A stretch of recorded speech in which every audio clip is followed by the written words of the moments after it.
Good morning, everyone. It's Tuesday, April 14, 2020. And today we have a full lineup. We are going to be interviewing quite a number of personalities and government officials. We hope to patch up soon with Secretary Karlo Nograles to find out exactly where we are with this expanded community quarantine, find out what is the government going to do with all the pasaways wandering about, and we will also find out what exactly or where exactly are we in the scheme of things, because we want to find out if the date April 30 is an elastic finish line. What sort of finish line? Is there a finish line? And later in the program, we will be talking to a nationally known artist, John Lesaca, who has always had a heart for musicians all over the country. Let's find out how are the artists, the musicians, coping with the situation, because I know in many parts of the world, the musicians have kept themselves busy doing concerts, performances online for free, and we will find out what is the state of affairs for musicians, especially since most of them don't have concerts, performances, or rackets, as they love to refer to them. And of course, we will also have updates from our correspondent. We will be patching up with Justin Punzalan, who I believe is in the Parola compound, because we want to find out what exactly is the situation out there. Word is that Mayor Isko Moreno has shut down a particular barangay. I don't know if that's a Parola compound, because he discovered that people were just doing bingos, gambling, and drinking. We'll find out all about that. For the meantime, we want to update you regarding the headlines. First up, COVID mass testing in Metro Manila begins today. As previously promised by National Action Plan Chief Implementer Carlito Galvez Jr., the government's COVID-19 mass testing is set to begin today. Health Undersecretary Maria Rosario Vergere said almost 1,500 workers have completed the online biosafety course to implement the mass testing. The health department also has on its side 300 volunteer health workers who will supplement the mass testing staff. Laboratories are also extending operating hours. Currently, we have 15 laboratories and awaiting the certification of 28 more. COVID cases in the country has reached 4,932, with 315 deaths and 242 recoveries.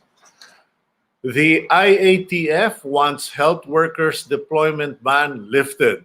The Interagency Task Force has recommended the lifting of the deployment ban on health workers after the measure received some criticisms.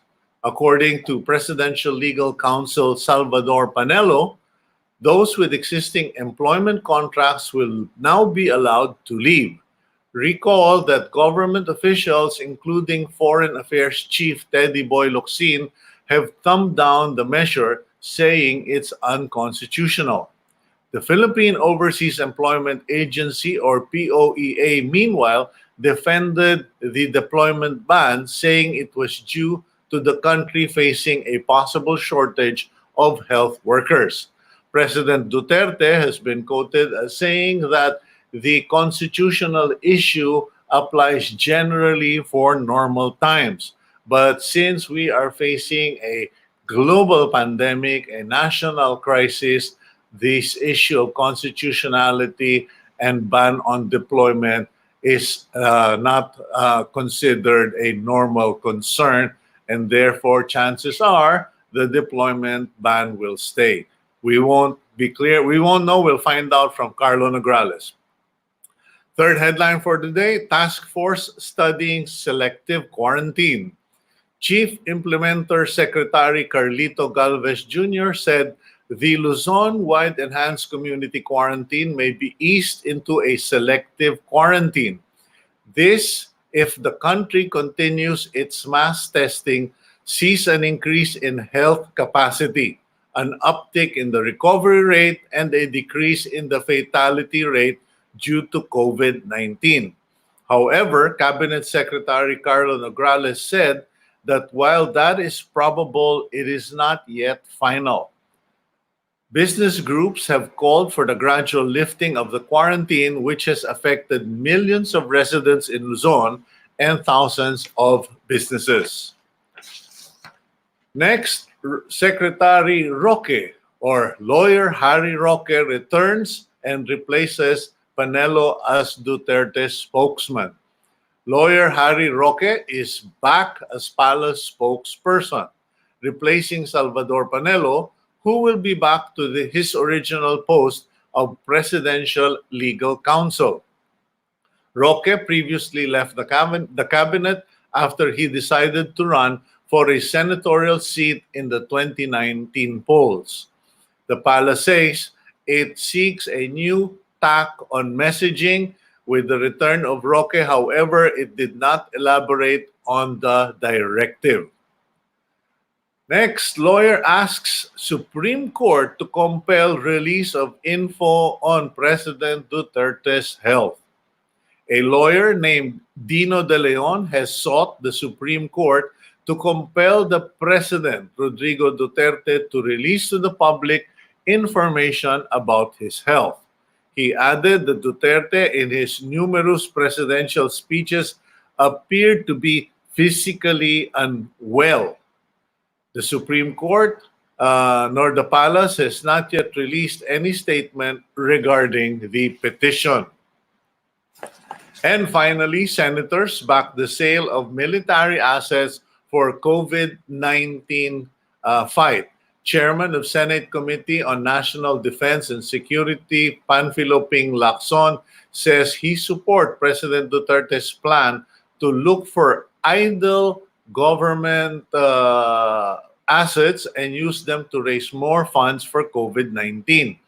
Lacson said these are extraordinary times, calling for extraordinary measures, such as he is open to selling military properties like golf courses inside camps, just as long as military security will not be compromised. And those are the headlines for this morning. We will try to give you more news as they come in. For the meantime, let's connect with our News 5 correspondent, Justin Punsalang. I believe Justin is in the Parola compound in Tondo, Manila. Good morning, Justin. How are you doing? Yes, Tito, nandito tayo ngayon sa Parola Compound at mamayang gabi, mamayang alas 8 ng gabi ay papatupad dito ang 24-hour total lockdown dito sa Barangay 20 Parola Compound sa Tondo, Maynila. At kaya naman, mga residente dito sa lugar ay sinasamantala na yung oras na binigay sa kanila para sila ay makalabas at makabili ng kanilang mga kakailangan hanggang bukas. Justin, Hapon inilabas sa lokal na pamahalaan ng Maynila ang Executive Order number 19 na nag-uutos ng 4 na oras ng lockdown dito sa barangay na ito. Ito ay matapos mag-viral sa social media ang video kung saan mapapanood ang nasa 100 mga residente kabilang ang mga kabataan na nagkukumpulan para manood at mag-cheer sa isang boxing match. May nakarating ding ulat sa Manila LGU na mayroon ding pabingo sa barangay. Dahil sa paglabag sa enhanced community quarantine ng barangay, itutupad ang 24-hour lockdown sa lugar mula alas 8 mamayang gabi hanggang alas 8 ng gabi bukas, araw ng Miyerkules. Kasabay ng pagpapatupad ng total lockdown kung saan bawal lumabas sa kanilang mga bahay ang mga residente ay mag-iikot din ang Manila City Health Department para magsagawa ng disease surveillance, testing at risk management operations sa barangay. Ibig sabihin ito, sarado rin lahat ng mga bahan at iba pa commercial establishments sa barangay at suspendido rin ang mga aktibidad sa lugar hanggang sa matapos ang lockdown period. Pero ayon kay Manila Mayor Isko Moreno, exempted sa lockdown ang mga residenteng health workers, pulis at militar at iba pang mga frontliners. Asan din ng pulis mula sa Moriones Police Station na bantayan ng buong barangay dahil mayroon kasing 20 mga gate papasok area at na census, nasa 41,000 ang mga residente sa lugar. Sita sa paglikot natin dito kaninang madaling yung mga gates, yung 20 papasok ng mga residential area ng barangay 20 ay nakasarado, pero ito ay bilang pagtugon doon sa umiiral na curfew. Nakausap natin ang mga mula sa Delpan PCP na nakakop dito sa barangay 20 at ayon sa kanila, ngayong umaga pa lamang magsisimula na silang mag-deploy ng mga pulis para magbantay kahit mamayang gabi pa tuluyang ipatutupad ang lockdown. Sito? Okay, Justin, anong klaseng lockdown ang pinag-uusapan natin dyan? Kasi buong Luzon ay naka-lockdown na, pero dahil sa nangyayari dyan sa Barangay Parola, ang ibig bang sabihin yan, walang palalabasin ng bahay, hindi lang yung wala nang pwedeng lumabas at umikot-ikot dyan sa barangay katulad nung nakikita namin dyan sa background mo? Di ko masyado naintindihan yung tanong mo, pero kung paano ipatutupad yung lockdown sito, well, may mga magbabantay dito. Sabi ng taga mga pulis mula sa Delpan PCP, kapag umaga, mula mismo sa headquarters yung magbabantay dito sa area na ito. Doon sa mga gates, yung 20 gates, babantayan nila yon. Tapos may mag-iikot din sa loob nitong residential area para tingnan na hindi talaga lalab ng kani-kanilang mga bahay residente.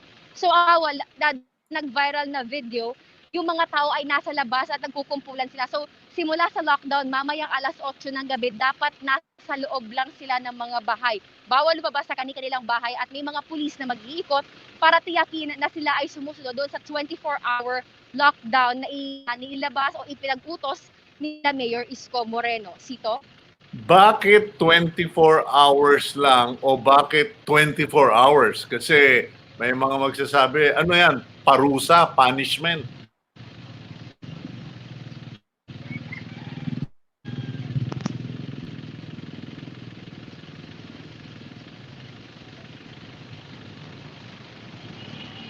Sito, sa ngayon hindi pa malinaw kung ano yung magiging parusa o repercussion nung kung may lalabas na mga residente dito sa Parola compound sa kanilang mga bahay.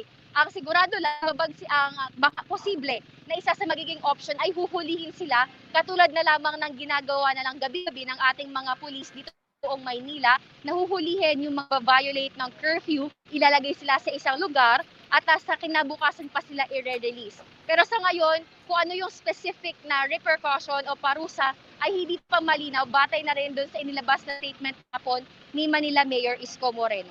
Sito? Anong magiging epekto nito sa mass testing ng City of Manila? Puro ba lockdown na lang at testing ang mangyayari?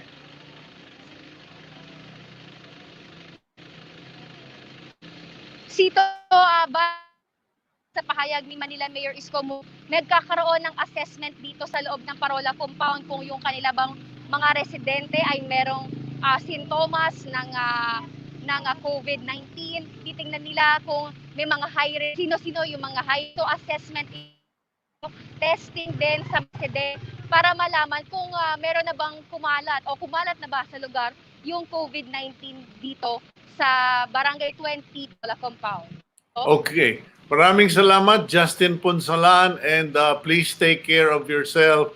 You are being one of our frontliners, and please stay safe, stay strong, stay healthy. God bless you, Justin. Thank you, Sito. Same to you.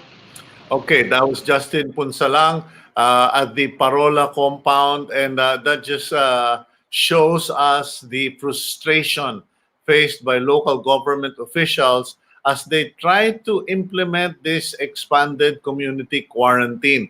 We have had reports of people having illegal cockfights, bingos. There you go in Parola, they had a boxing match.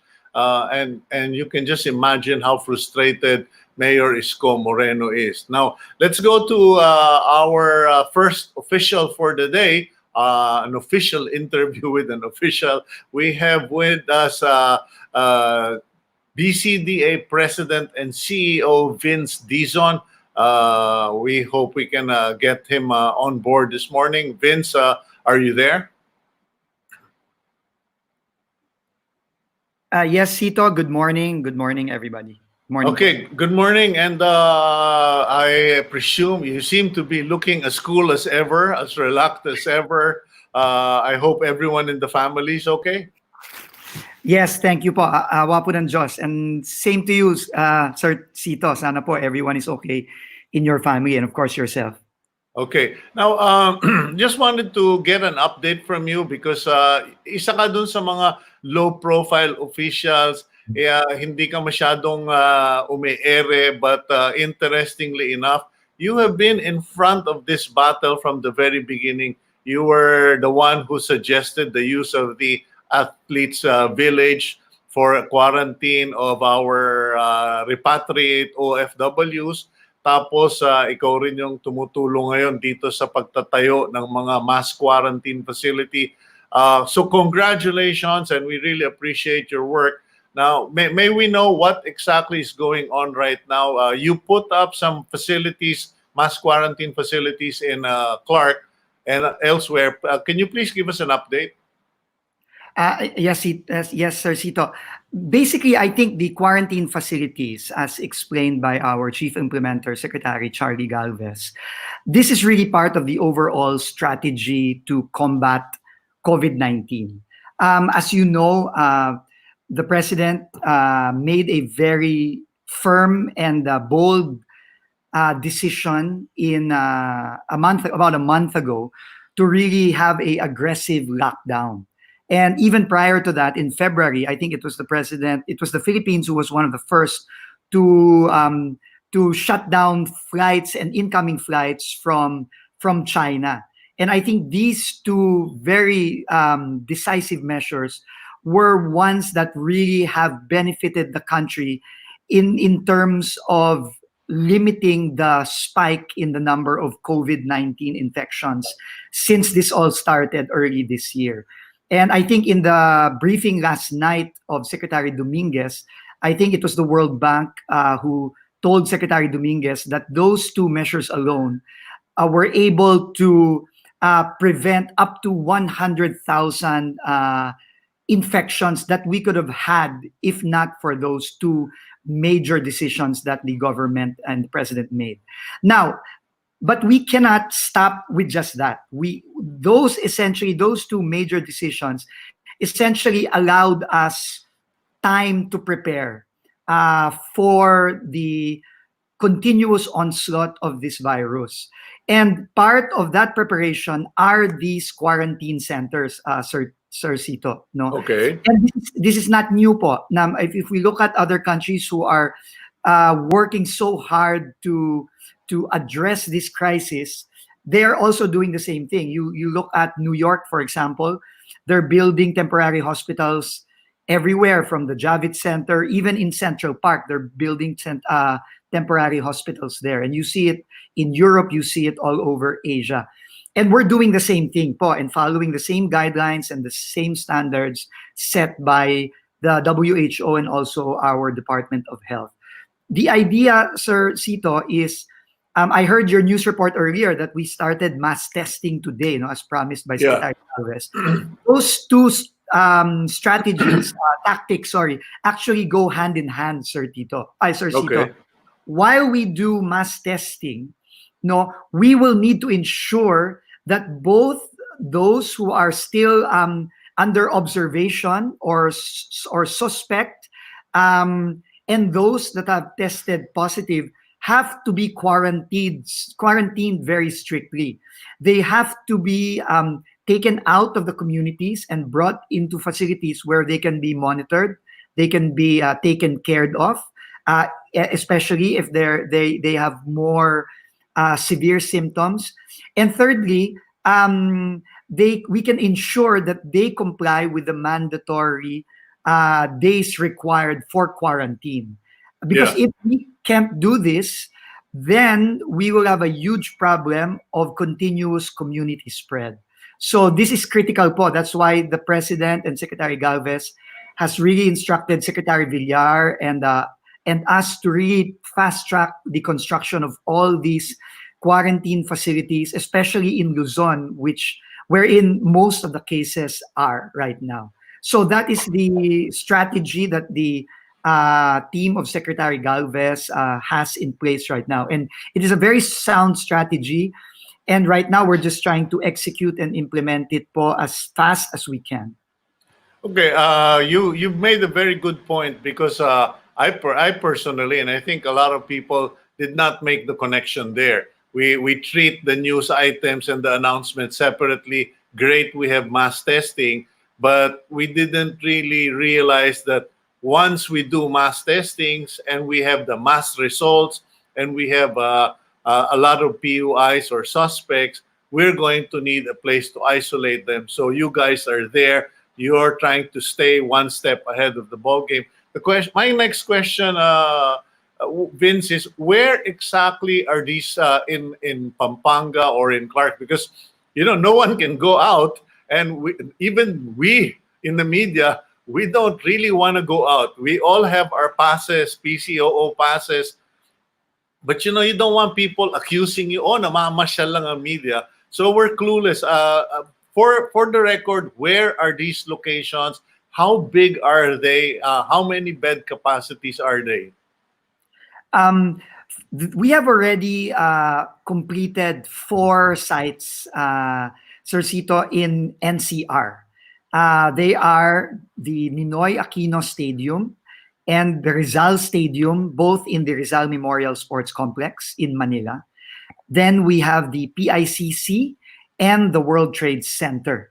All Okay. proximate to each other, no? Mga halos 1 kilometer away lang po yung apat na yan. Okay. Total capacity for those 4, which were completed essentially in roughly a week's time, is 1,000 beds. 1,000 beds po yan. We are now in the process of expanding in NCR immediately into 2 additional sites. One that will address the needs in the south. So we started construction in the PhilInvest tent in Alabang, in Muntinlupa, which can Okay. service both Muntinlupa, Las Piñas, and even Parañaque. That's more than 100 beds. And then we also started yesterday in the Philippine Sports Arena in Ultra, which can also accommodate more than 100 beds. I think about 150 beds. Yeah. And then I hope sorry you po. can. Go ahead po. I hope you can fast track the one in Philippine Sports Arena, because yesterday morning we interviewed Lito Sakilayan of the director of the Rizal Medical Center, and apparently there are 2 types of needs as far as the quarantine areas go. One is more importantly, patients who are indigent patients and can't go back to their communities to recover kasi kung babalik lang sila doon, magkakasakit sila ulit or magkakahawahan ulit. So they're appealing for a relocation site for these indigent patients. And Phil Sports Arena, which is actually very near where we live also, is ideal, and it's fenced, it's guarded, and magandang containment area talaga. Yes, sir. We started yesterday po. DPWH started the construction yesterday, and they estimate they can complete it by Friday.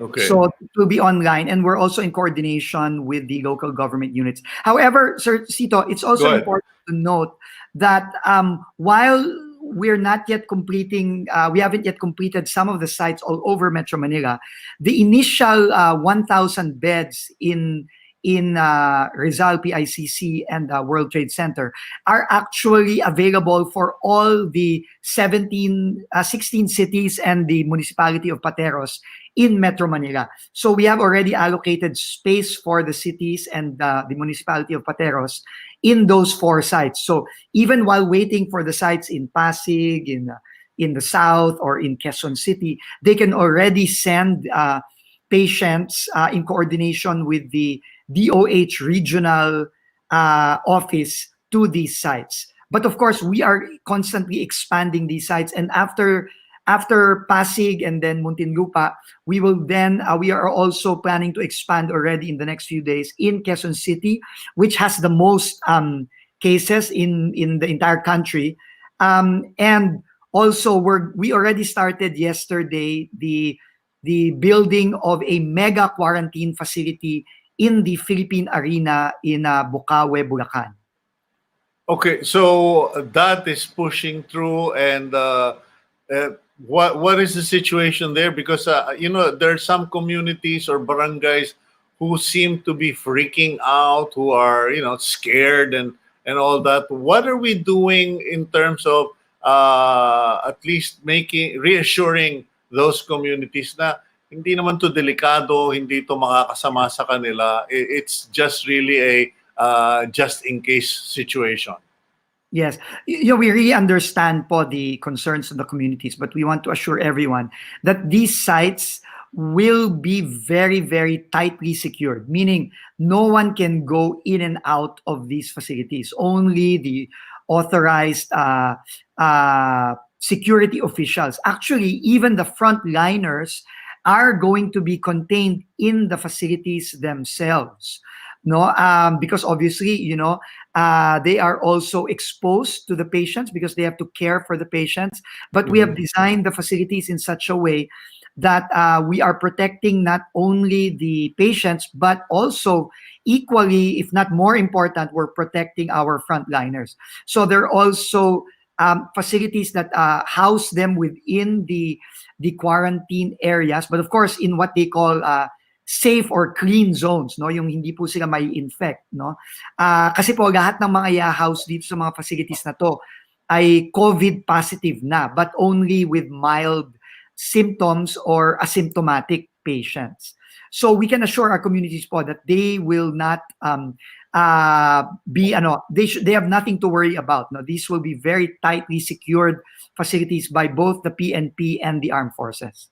Okay, in terms of supplies and logistics, I mean, at this stage, there are so many Filipinos, regular Filipinos who want to help. Wala na kaming magawa sa bahay, gusto na naming tumulong. Are we setting up a system or a network? Because, people want to send food stuff, want to send toiletries. Paano makakatulong ang mga mamamayan? Is there a go-to place? Kasi parang, I hate to say it, but people can't seem to have don't seem to have a connection with the OCD, the Office of Civil Defense. Medyo parang naghahanap sila ng, like BCDA. Wala ba kayong office na pwedeng puntahan or padala ng gamit, etc.? Sir, it's a great point po you mentioned. Before I get into the donations, I just want to also let you know and thank everyone. The effort to contain the virus has really been a major work of cooperation between the private sector and government. And one clear example of this are these quarantine facilities, because a lot of them, unknown to many, have actually been paid for and done by the private sector. For example, the Rizal Memorial complexes have all been paid for and done. The construction of those facilities have been paid for and done by the Razon Group, the group of Mr. Ricky Razon, and they have paid for that on their own, without any government assistance. They just volunteered and said, "We want to help. We're going to build that for you," so that the DPWH can focus on other places. For PICC, EEI, one of the biggest construction companies in the country, and Vista Land of the Villar Group helped the DPWH put that up. The World Trade Center was put up by the Ayala Group and ICCP, who owns and operates World Trade Center. So it's a lot of people coming in and really contributing a lot to this effort. Having said that, Sir Chito, that's a great idea. I will right now, as you know, the donations right now are are being fed into a system through the Office of Civil Defense. But I will talk to Secretary Galvez right after this call, sir, and maybe we can set up a system whereby ordinary citizens can send food, can send bed sheets, mga kumot, toiletries to our patients in our quarantine facilities, and we will Is there yes. is there Vince? Is there a like online network or registration point? Because I know like in our church in Every Nation Victory Christian Fellowship, we've opened up our main facility in BGC for the medical workers of St. Luke's and RMC. I know there are many churches, CCF. They're also doing the same thing. And I think it's just a question of having a network or an online registry available para malaman ninyo ano meron ako, ano ang mabibigay namin or paano kami makakatulong. Because, I think it's going to be a very useful therapy para sa mga Pilipinong nabuburyong na who are, just really going stir crazy and feeling a sense of uselessness, not being able to help in the war of their lives. Sir Chito, that's a fantastic idea po. And as you said, the way to do it really is to try to decentralize and partner with various social civic groups, churches, and other organizations throughout Luzon and throughout the country to be able to collect assistance from ordinary citizens. And it's a brilliant idea, sir. And I'll take that up immediately with Secretary Galvez. So maybe we can partner with some of the social civic groups and the NGOs and the churches so that people can send directly to these quarantine facilities. Okay. Tama-tama po, nag-uumpisa pa lang tayo. So we'll do that right away, sir. Okay, now my next issue, Vince, I would just want a quick question. I don't know if we have enough time for it, but I wanted to find out, moving forward, do we have a team? Is there a government body that is now studying seriously what will be our new normal be? Because I was thinking of you and BCDA, and I was saying to myself, it's a perfect location to have a controlled environment for business. Because right now, we're quarantined Luzon. We need to go back. We need to have business again. We need to run the companies. But that can only be done under a business under quarantine environment. Is there someone or is there a body studying this? Is BCDA mulling over this already? Because what happens 2 weeks from now if, God willing, we lift the quarantine? What will work life be for all of us? Yes, sir. I think the right now the economic team led by Secretary Dominguez with Secretary Mon Lopez of DTI and NEDA and the other economic managers are already thinking through our new normal, as you said, especially for the economy. Things are going to be very, very different even after we eventually lift or relax the enhanced community quarantine, as you said, no. But you're absolutely right, po. And in fact, here in Clark, we're already starting to think about those things. Right now, as you know, under the enhanced quarantine rules, some businesses are allowed to remain in operation, such as key manufacturing, as long as they follow very, very strict protocols. For example, under the resolutions of the IATF on enhanced community quarantine, manufacturing companies can continue to operate under a skeletal force if, number one, they can house their workers within the site. So in the case of Clark, they are within the Freeport zone. So you have a lot of our manufacturing companies who have actually contracted some of the hotels and have actually, since they're closed anyway, they can't accept tourists. They've actually housed their workers in some of the hotels. And also, some are providing point-to-point shuttle systems where they pick up their employees from their homes around the area and then bring them to the factory site. So these are all things that we're already doing now to some level of effectiveness. Of course, it's very difficult to do because there's obviously not enough rooms and it's very difficult to pick up, say, 5,000 workers from their homes.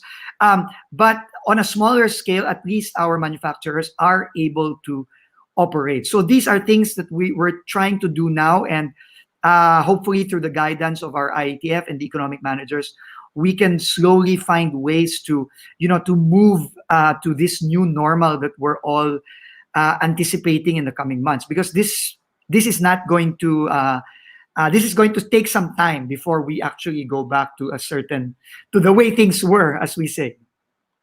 Okay, well, I think that's all we need to take up of your time because I know you're a very busy person. We hope that you will carry on with your commitment, with your efforts, and that you will stay safe, stay strong, and stay healthy. And may God bless you, Vince, and all of your staff there. Please, we pray that they will all be safe and that they will all be healthy. Thank you for your time. Thank you so much, Sir Cito. God bless you po. God bless you, your family, and the family of One News. Okay, that's Vince Dizon, the president CEO of BCDA. We at least got some good news from him. Next, we will go to our next interview right now, and I when I heard about this gentleman in how do you call it, doing fabrics and face mask, manufacturing face mask, I was quite surprised. Let's call in the coach of the Magnolia Hotshots, head coach Chito Victolero. Coach Chito, good morning sa'yo. Hi, good morning Sir Cito. Sa lahat po ng nakikinig, maraming magandang umaga po at nice to see you sir again. Okay, coach, I don't think maraming nakakaalam na meron ka palang sportswear manufacturing plant, and no, nakita ko lang sa Facebook, napawaw ako eh. Sabi ko, may iba palang sideline itong si coach. Yes sir, actually nag-start to nung 2002 pa when I was playing sa PBA pa. And then it's about 18 years na siguro to kumbaga gumagawa kami ng mga sports uniforms. Actually some of the PBA teams ginagawa din namin, and some of the NCAA and UAAP schools. Okay. Now, under this ECQ, hindi ko alam kung saan ka nakatira. Saan bang area of residence mo, Coach? Actually, nandito po ako ngayon sa kay Pombo, Santa Maria, Bulacan. And medyo yung pong aming shop and plant nandito din po. Dito po kami nag-ooperate. And meron po kaming actually ang isang goal po namin talaga is matulungan yung community namin dito, kasi isa sa mga pinagkakaabalahan din ng mga tao dito yung sa pananahe. Yan po yung mga trabaho ng mga tao natin dito since nung bata pa ako. Okay, now gaano karami ang mga kasama natin diyan sa factory o diyan sa barangay na nagtatrabaho sa pananahe? Actually po, medyo madami din kami. We're almost 50 na rin, but yung iba-iba yung trabaho. May mga printers, may mga cutters, may mga sewers. So iba-ibang department po sila. And right now, because of the pandemic, because of yung ating na-quarantine po tayo lahat, and we need to follow everything dun sa, especially yung ginagawa ng government natin. So nag-stop po kami muna ng aming operations. And because nag-isip po kami with yung pong aming big boss, si RSA, talagang sobrang dami po ng tinutulong niya sa atin lahat. And I feel na kailangan po together with my team, also yung mga players ko, may kanya-kanyang mga projects din sila na tumulong sa ating community. Ako ang napil ko na isang bagay ito na para matulungan namin yung aming yung community at the same time makatulong na i-convert ko muna yung aking sportswear business dito sa paggawa ng mga PPEs and so that I can utilize also yung my resources like yung aking shop, yung aking materials, and even the employees para matulungan ko din sila na hindi na nila po Okay, I think Coach Chito is experiencing some internet issues. Coach, nandiyan ka na ba ulit? Okay, those we're showing photos of the products of Coach. Yes, Coach Chito, medyo lumalayla yung signal natin. Are you back?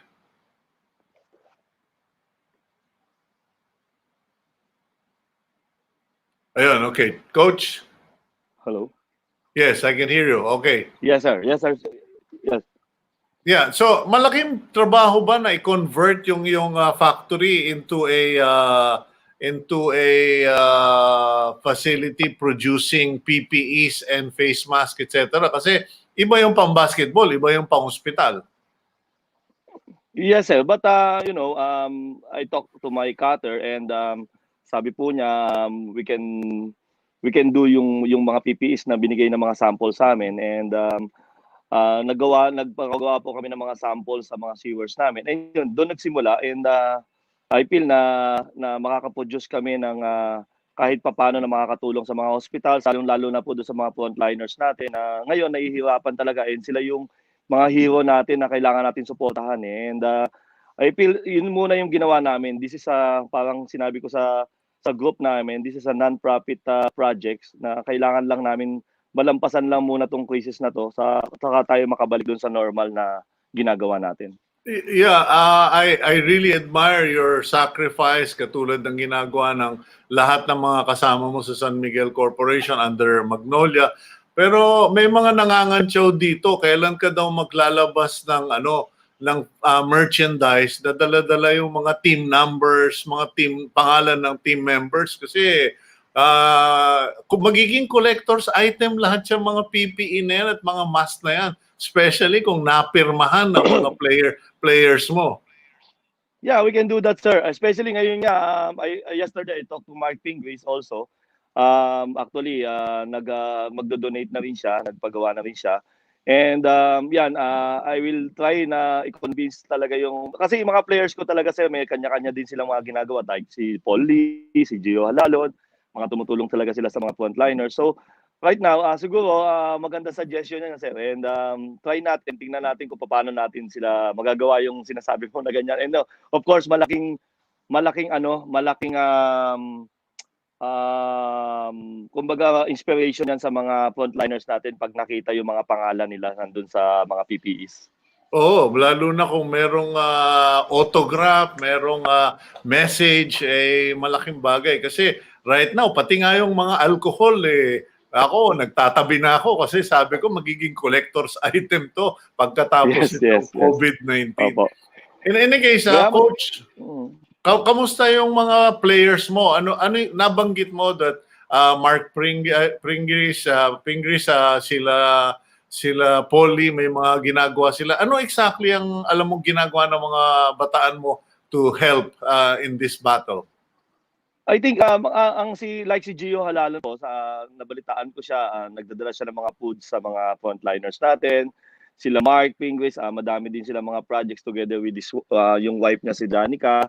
Yeah. Yun yung mga sa frontliners talaga sila kami nakatutok dahil yan yung talagang mga heroes natin na kailangan natin suportahan. Kumbaga yung talagang buhay nila yung nakasalalay dyan eh. So yan po yung isa sa mga tinututukan din namin together with our big boss and together with our boss Al. Si Boss Al din po isa sa mga tumutulong din. So Yung pong buong San Miguel Group, the Ginebras, the San Miguels, and the Magnolias, at tulong-tulong po para malampasan talaga natin tong crisis na to. Okay, total nabanggit mo na yung ibang mga teams, yung Ginebra, yung San Miguel. What is your feeling regarding professional basketball dito sa Pilipinas? Kasi matagal ang layoff, matagal ang pahinga ninyo, wala. Ewan ko, kayo ba, I'm sure wala kayong mga workout, scrimmage, wala kayong mga team exercises. Baka magtabaan kayong lahat. Kami nagtatabaan na, ewan ko kayo. Yes, ano po, actually kausap ko sila last week, nag-message ako sa mga players ko, and continuous naman yung kanilang mga self-exercise, self-training, but of course hindi yan tulad ng ginagawa namin sa court eh. So talagang naka-quarantine din sila, nasa bahay lang sila. So gumagawa, actually bago kami maghiwa-hiwalay, nagbigay ako sa kanila ng mga dapat nilang gawin, and dapat nilang sundin para hindi kami mahirapan pagbalik namin. And namomonitor naman sila ng mga trainers namin, and yun lang, medyo sobrang matagal lang talaga tong breaks na to, and medyo aabot pa to na siguro na hindi natin alam hanggang April 30, or hopefully sana maayos na natin na magtulong-tulong lang. Kaya yun, nami-miss talaga namin yung basketball, kaya lang wala naman tayong magagawa, sir. Kailangan natin sumunod pa. Coach, ayoko maging prophet of doom, ano? Kasi, pero ang katotohanan, maski na ma-lift yung April 30 ban o yung quarantine, alam natin na hindi papayagan ang mass gathering for at least another 30 to 60 days. And wala tayong magagawa. Buhay ang nakataya dyan. But Yes. how are your players, their family, and wag na muna natin problemahin yung mga players mo. I'm sure nakapagtabi yung mga yon. Paano yung mga regular na mga tao, mga staff mo, yung mga water boy, yung mga ball boy, yung mga driver, etc. What are we doing to sustain them? Actually naman, Sir Chito, yan ang maganda lang sa San Miguel Group, sa aming boss, Boss Ramon Ang. Talaga hindi niya kami pinababayaan, and they always support yung bawat team, and talagang tinitingnan kung talagang nakaka-survive kami. And hindi naman kami pababayaan ni Boss Ramon Ang. Nandyan siya lagi para sa amin. And ang gusto nga lang talaga namin is kahit papaano makatulong din kami dun sa outside our team. Kumbaga, yan, tulad niyan, ito po yung, lalo-lalo na po dito sa amin sa probinsya, sa community namin na nandito ako. And nag-iisip talaga kami kung paano namin matutulungan yung mga tao, lalo-lalo na yung mga employees namin. For almost 4 weeks na rin talaga naka-quarantine. And ito yung maganda lang na may mga opportunity na hindi lang yung mga employees ko, pati yung ibang tao dito na pwede nating matulungan. And hopefully, yan din yung mga ginagawa ng aming mga players at ibang teams lang din sa PBA, kasi kung hindi po tayo talaga magtutulong-tulong, matatagalan at mahihirapan po tayo eh. So kailangan lang talaga sumunod tayo at maging maayos yung pagsunod natin, at para mapabilis lahat yung ginagawa ng government natin, ng LGUs natin, ng even the local government, yung mga kapitans, na mapabilis yung pagsugpo dito sa virus na to, kasi pag tumagal pa to, talagang napakaraming mahihirapan po. Okay, maraming salamat, Coach. Yun actually ang mensaheng hinihintay ko manggaling sa'yo dahil sobrang daming pasaway. Siguro yung next round ng mga video messages ng mga player ng lahat ng team, hindi lang ng San Miguel Group, pati sa MVP Group, lahat ng mga players ay gumawa ng message na para yung mga may nunal sa paa, yung mga malilikot, lumagay muna sa bahay at mag-ingat. Maraming salamat, Coach. Yes, Sir Chito, maraming salamat po. At muli po, nananawagan po ako sa lahat ng ating mga kababayan na sana po sumunod po tayo para hindi po tayo mahirapan. At nagpapasalamat din po ako sa amin, lalo namin sa Big Boss namin, na talagang sobrang suporta niya sa buong Pilipinas. And together with my family sa Magnolia Hotshots, kay Boss Boss Rene, kay Boss Alvin, sa lahat ng players ko na talagang walang humpay na tumutulong sa pandemic na to, sana malampasan po natin. Again, Sir Chito, God bless po sa atin lahat, at sana po stay safe po kayo, sir. Maging maganda po sana ang kalabasan ng mga pagtulong natin. Okay, thank you very much, Coach Chito. Stay strong, stay healthy, and stay safe. God bless all of you. Magandang umaga sa inyo dyan sa Bulacan. Okay, we'll go for a quick break, and when we return, we will call in our someone who's been a friend of mine. We did not grow up together; we grew old together. We will bring in the talented and respected John Lesaca after this 2 minute break here on Agenda.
Okay, you're back. You're back here on Agenda. Thank you very much for staying with us this morning. And we continue on. We are now on our extended version. Agenda used to be just an hour long. Now we have gone to an hour and a half, and we will carry on as needed. We are all in a war, in a battle, and we all need to serve any way we can. And next up, we have with us a gentleman who has made the name being one of the most accomplished concert violinists in the Philippines. But more than that, he has always had a heart for the Filipino musician, for the music industry. And also, as I mentioned earlier, we did not grow up together, but we grew older together. Well, allow me to bring in a friend, my friend John Lesaca. Nice to see you again, partner. Good morning, Chito. Good morning to our viewers. And yes, you're right. We're growing older together, except that I have more white hair now. Okay, well, the white hair is inevitable, and I think you made the right decision. Kasi alam mo, marami tayong kaibigan ngayon na bibisto na kung sino yung nagtitina ng buhok. That's right. That's right. Okay, Well, and then, yeah, go ahead, yeah, John. ano na tayo eh. We're already on the retirement mode na tayo ngayon. So, life is good. Yeah, but did you how are you reacting to it? Kasi this last 30 days and another 2 weeks has given many of the people in our age group an experience of what retirement is like. Wala kang trabaho, hindi ka ganong makapasyal, and how have you gone through this experience? Medyo natatakot ka ba na ganito ba? Is this what retirement is all about? Or are you used to it? Not really, not really. We have a lot of things that we can do anyway, even from our household. Sa bahay lang, pwede na yan eh. But also, what I miss most is, of course, performing. I'm basically a performer at heart, and Yeah. I love live performances. That has been my life and my bread and butter for the past more than 50 years now. Mm-hmm. And ever since about 10 years ago, I had been mulling already retirement. And so I had set on an alternative career path, which is basically songwriting, arranging, recording my own music. And aside from that, I just took a break. I'm retiring from my advocacies. There are a lot of advocacies that I had been doing, Yeah. like environment. I was chairman of a Haribon Foundation for 4 terms now. And of course, I have set up the Asociación ng Musikong Pilipino Foundation, Mhm. which helps the musicians' livelihood, as well as the social security and social welfare concerns. And among others, PhilSCAP and other collective management organizations. What is the situation like for the members of the industry? Because alam mo, nakikita ng marami yung mga nag-free concert, sila Ogie, sila Martin, Gary Valenciano are doing performances live. But we have heard nothing about what is being done for the ordinary, non-performing members of the industry. Well, let's start first with the performing members, mga musicians, for example.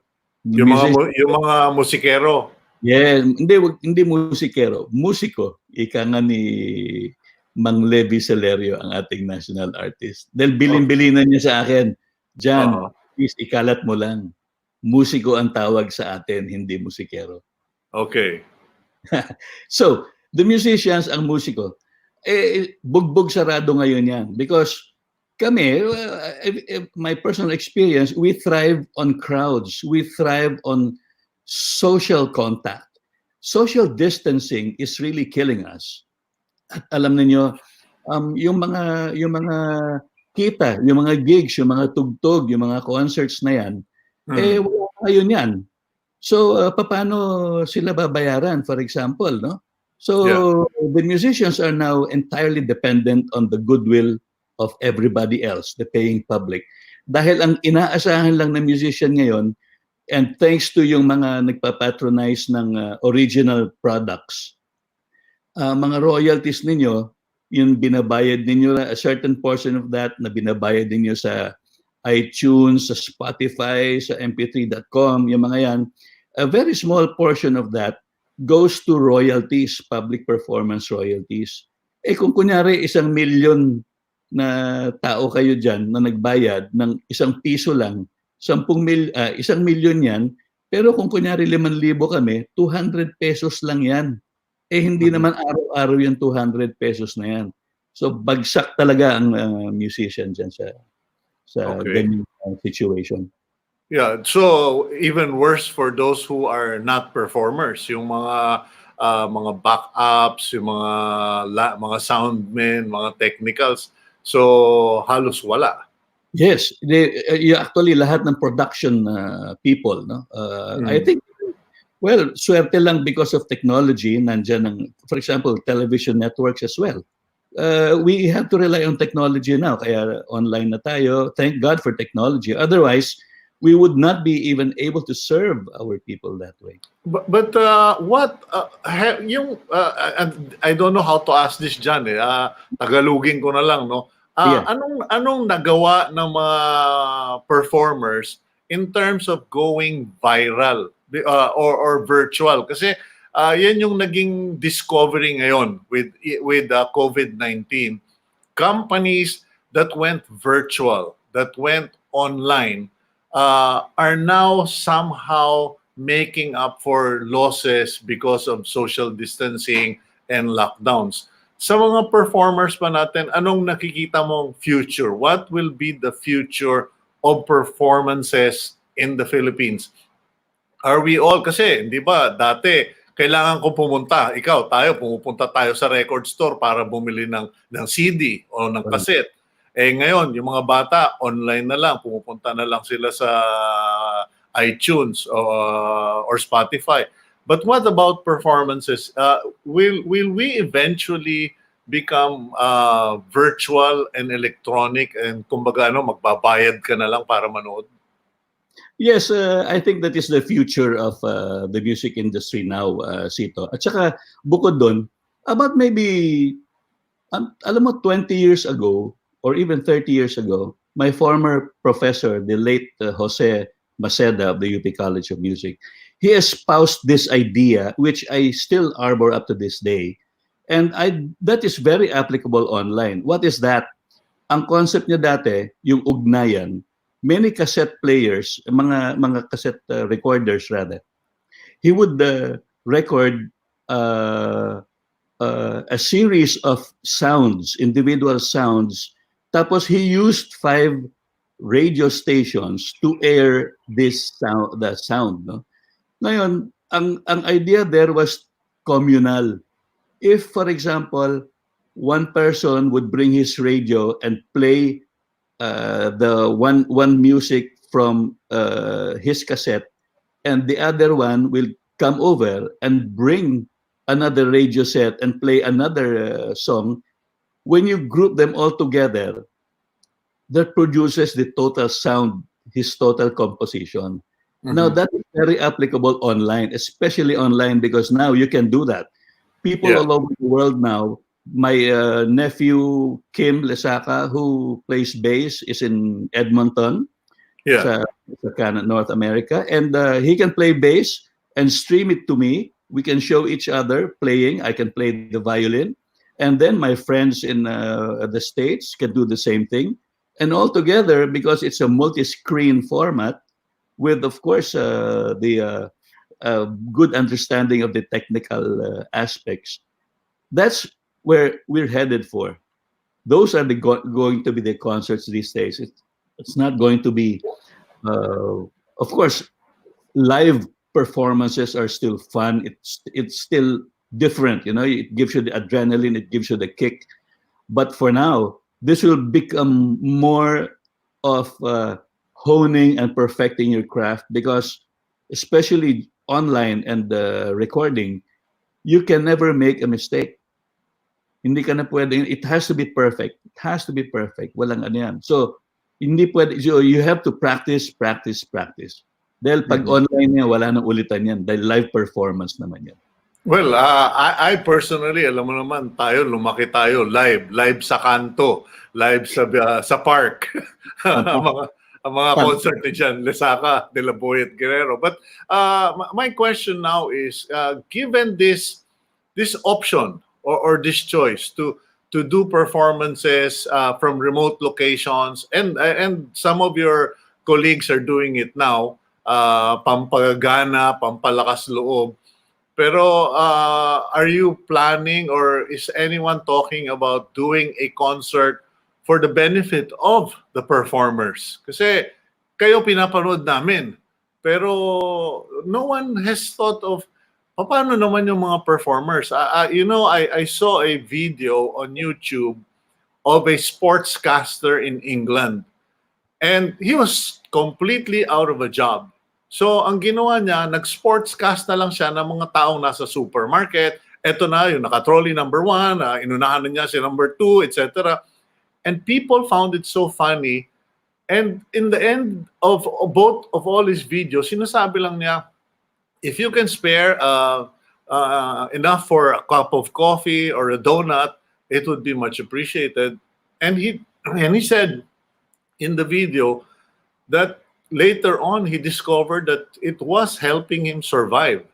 Those yung pangkape, pang donut or whatever is helping him survive. Now, I've always been supportive of musicians and Philippine music, and I think a lot of Filipinos love you guys. What about a concert for the musicians by musicians? Yeah, why not? That's a very good idea, Cito. Now that you've mentioned it, I'll do something about that. It's a very interesting idea also. And I'm sure all of my other co-performers are more than willing to help out. Mm-hmm. Okay, now John, what do you have to say about all of these online music sessions, yung mga music lesson? Kasi mukhang pati si Kim Atienza was showing his brand new guitar and that he registered for online guitar lessons. Does this really work, or is it just entertainment again? Well, in a certain way and a certain level, it works. It will enable you to play Baba Black Sheep on the instrument. Oh. You cannot achieve that level if you rely on the online tutorials, mainly because teaching how to play an instrument or teaching music has to be face to face, person to person, as far as I'm concerned, huh? Mhm. Because you need to show examples. You can't show all the examples online on YouTube or whatever. And there are instant changes, instant adaptations to every student. Every Mhm. student is a different individual, and therefore, I don't really believe that the YouTube tutorials, for example, can treat all the viewers as the same individual, because Okay. we're born with different physiques, we're born with different attitudes. There's also psychological aspects to it as well. So kailangan talaga face to face. Okay, well, thanks, John. That about wraps up our talk. But I would I will look forward to that concert for musicians, and Yes. and I hope sana mapanood ko yung performance mo in the very near future. Alam mo, Sita, thank you also. I'd like also to mention that ngayon kasi, since I'm almost retired, I also have my fraternity, the Alpha Phi Omega fraternity. And we have been donating to a lot of the hospitals, East Avenue Medical Center, Lung Center, NKTI, Philippine Heart Center, Southern Philippines, Mary Mediatrics Hospital in Lipa, Oh, Batangas. salamat. At saka yung medics in Lipa also. We try our best, the only way we know how, through leadership, friendship, and service. But again, yun nga, there's many things that we can do while in the comfort of our home. Ang problema lang talaga is yung mga, kunyari, payment facilities. We can't really go out, especially as seniors, dahil we're most vulnerable. But I exhort everybody, alam niyo, nakakatakot dito kasi is the realization that we are the frontliners. Tayo ang namamahala, mga individual, the community, the family. We should take care not to spread the virus. Ang mga doctors, yan ang last line of defense natin. If the doctors, the nurses, and the health workers themselves become patients themselves, then we are in deep trouble. So I Okay. wish you all the best. Happy Easter to everybody, to Karen, you, Hannah, and the rest of the Village Park boys. Um, all the musicians, hang in there. Malapit na matapos yan, konting tiyaga lang. In the meantime, we can practice, we can hone our talents. Mabuhay ang agenda. Okay, thank you very much, John. And hindi na kita pakakantahin kasi baka magkabistuhan eh. Ito na lang, Chito. Ito na lang ang papakita ko sa'yo. Okay, okay. Ah, okay. Thank you very much. Thank you very much, John Lesaca. You've always been a faithful friend. You look great, and we look forward to watching your performances, bro. God Mabuhay. bless you. God bless you. Okay. Thank you very much. Okay, the secret is out. Yes. I'm sorry to my executive producer. I didn't really want to impose on John Lesaca because, yes, the secret is out. Today is my 64th birthday, and John Lesaca was supposed to sing the Beatles song that I have been humming for several months, you know. Will you still love me? Will you still need me when I'm 64? Uh, yeah, they even flashed it on the screen. In any case, gentlemen, can we please move forward with today's program? Uh, okay, you guys caught me off guard. They even snuck a cake into the house, which they had hoped I would not see. I mean, excuse me, there's only one ref here. What do you expect? But anyway, thank you to the agenda staff, and thank you literally to the hundreds of people who messaged me via Viber, text, and all sorts of online messaging, because we really can't do much nowadays. But in any case, I'll be quite honest. Yesterday was a sad day for me because the son of a dear friend, I found out had passed away last Saturday, was cremated last Sunday, and I basically went into a deep funk or the sort of depression yesterday. And this morning, I was debating on what should my disposition be, aside, of course, from being professional as an anchor, as a host. I was wondering, I was struggling in having a positive attitude. But then the Lord reminded me, you are alive, you are healthy, you are secure in your own house, and you're doing a job that you love, talking to people, informing the public, and presenting the news. And I realized that yes, COVID-19 is beating us black and blue, taking away loved ones, detaining us, taking away our freedoms. But at the same time, we are also blessed to have leaders who are looking out for us, protecting us, trying to provide for us. We have communities that are supporting us, families who are checking on us. And yes, I feel so bad. I feel really, we every night we pray for the orphans and widows of the frontliners and the victims of COVID-19. But as they say, life must go on, and it's going to be our attitude that spells the difference. We will need to have the right attitude. And today, while we're not going to have a party, I will continue to celebrate life. And I ask all of you, I invite all of you, no matter how tough the situation is, as I believe it was Saint Paul who said, in all things give thanks to the Lord. No matter how bad the situation is, still give thanks to the Lord, because you know that He's not going to abandon you. He's not giving up for you. Okay, we will now have our next guest. Before I talk to him, here's a video for this particular gap.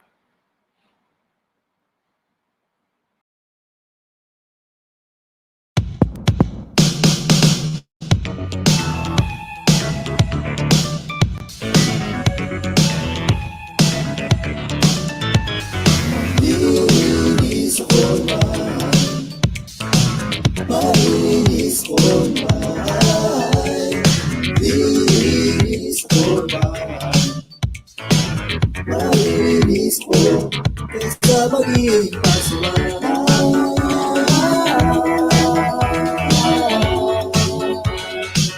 kaysa maging Okay. Okay, our next guest is Rickson Ruiz. He is a freelance drummer and he also teaches drum lesson. Good morning, Rickson. Good Welcome to morning po, Agenda. Sir Chito. Happy birthday po. Kamusta Ay, po sa lahat ng viewers? Maraming salamat, Rickson. Now, kamusta ang buhay para sa'yo under COVID-19? And ewan ko parang, sorry, no offense man, pero ayokong makadinig ng drummer dito sa bahay ko ngayon. Okay. Opo. Diba? Opo. How is the situation? Because, okay ang drummer kung meron kang sound room, soundproof, Tama po. etc. Tama Pero po. palagay Tama ko yung nanay, tatay dyan, mapupuwang pag nag-drum ka all day. Tama po kayo. Tama po. Sa ngayon po, dahil nga naka-lockdown tayo, sa katulad kong musiko po, syempre ang buhay namin nasa gig po. Hindi kami makatugtog ngayon, wala kaming ibang paraan kundi katulad ng ginagawa ko, gumagawa na lang po ako ng ibang activity katulad ng paggawa ng kanta. So yun po, katulad po dito, katulad sa inyo, bawal din po mag-ingay dito. Ayaw rin nila ng maingay, kaya yun po ang ginagawa ko ngayon. At lalo Okay. na Opo. Yeah. Go ahead. At lalo na po, para lang makatulong dito sa bahay, yun nga po, kaya ako nakagawa ng kanta sa paglilinis ng bahay po. Mhm. Well, matanong ko lang, no, gumawa ka na ba ng tutorial? Because now that I'm talking to you, biglang na-realize ko, kung papa-identify mo sa akin ang mga iba-ibang gamit mo as a drummer, at least yung traditional drum set, Opo. baka ang makilala ko, ang masasabi ko lang, yung para cymbal ba yun or something. Opo. But I don't think many people know the different, di ba may snare drum, Tama po. may gumawa ka na ba ng tutorial na gano'n, teaching people the different drums and the different purposes? Okay, meron po akong YouTube channel. Doon po, meron po akong tinuturo na kung paano yung drum tuning.